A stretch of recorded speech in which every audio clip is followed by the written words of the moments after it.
In this video, I will show you 5 ways of getting value from an army of alts in World of Warcraft. You can use these methods to make a bunch of gold before Dragonflight releases, or you can spend your end of expansion time leveling new characters so you are ready to make millions in the new expansion. Coming in at number 1 we have the actual leveling itself, because there are methods you can use to make leveling a new character fairly lucrative. Hopefully I don't have to mention that you should loot every single mob you kill and vendor what you get. I would recommend picking up double gathering professions. What combination of mining, herbalism and skinning depends on where you are planning on leveling. For example, in Pandaria it's optimal to pick mining because of ghost iron ore and skinning because exotic leather is more valuable than Pandaria herbs. A quick tip is to double check any items dropped by rares in the open world. You might have gotten a rare and expensive transmog item. Overall, when leveling my characters with double gathering and all the raw gold you get by vendoring, I was able to get 30 to 50,000 gold per character, which is definitely not bad considering we are just getting them ready. Next up are mission tables, callings and paragon boxes. Let's cover them one by one. Mission tables have been a consistent source of raw gold, materials, reputation and other currencies for 4 expansions now, but it will not make an appearance in Dragonflight, at least as far as we know. Assuming that the Shadowlands mission table will be nerfed after Dragonflight releases, you still have a few months to make a lot of gold for minimal effort in your Covenant Sanctum.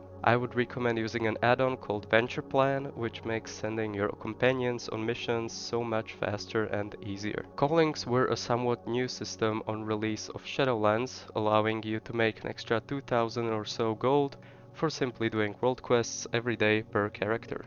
Unless you have a lot of time to play WoW, I would recommend to wait until all 3 active callings are in the same zone and then do them on all of your characters.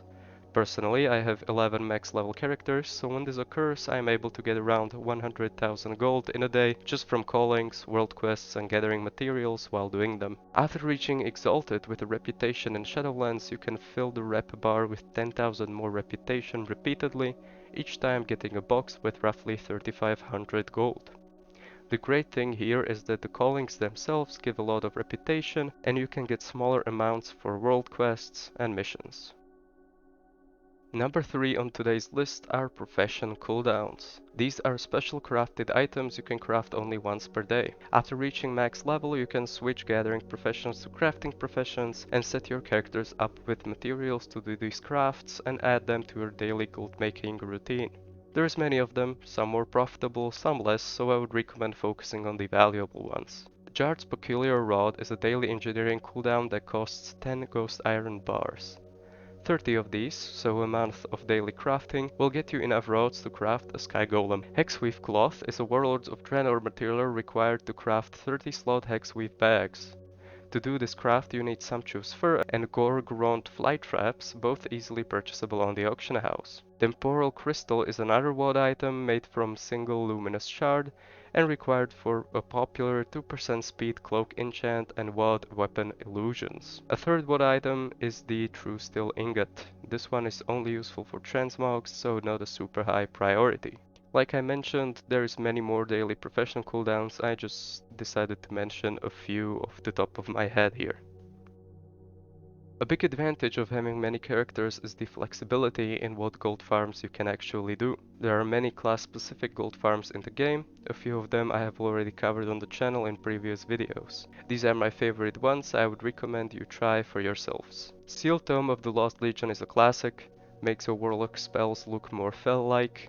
This item is farmed from rares on the Isle of Thunder at a 2% chance and drops only for warlocks. Tomes of Polymorph drop only for mages. The 2 tomes I would recommend are Tome of Polymorph Porcupine that drops from porcupines in the Jade Forest and Tome of Polymorph Polar Bear Cub that drops from Arctic Grizzlies in Dragonblight. Both have low drop rates, but it's worth to have them on your auction house. Having a rogue alt gives you access to pickpocketing farms. The most popular being the 3 dice toys pickpocketed in Uldum, Dragonblight and Icecrown respectively. Druids also deserve a quick mention, although there aren't any druid specific farms I'm aware of. Druids are the most popular class used for farming dungeons because of their movement utility. Sometimes having a big number of characters can be an advantage without doing anything specific. Simply logging your characters off at good locations can make you a lot of gold. The locations I am talking about are rare mob spawn points, so let's mention a few of them. The Doomwalker is a rare fell reaver that spawns right outside the Black Temple raid in Shadow Moon Valley. This rare drops from really expensive transmog items, especially the weapons, but the respawn timer is unknown. Doomlord Kazakh is in the same boat as the Doomwalker, a super rare world boss in Outland that drops expensive transmog items. If you log in every day to see if these are up, you might not see a single one for months. Scalebelly is another impossible to see rare that spawns in Stranglethorn. The only reason to care about this one is the chromatic sword. If you are tired of finding no rares actually spawned, then go camp Dr. Weevil on Alkaz Island. The respawn time is under 10 minutes and you have a chance to get the big red ray gun toy. These were 5 ways of utilizing your army of old characters to make a lot of gold. I hope this video gave you some useful information. Good luck on achieving your gold making goals, and thank you for watching my video.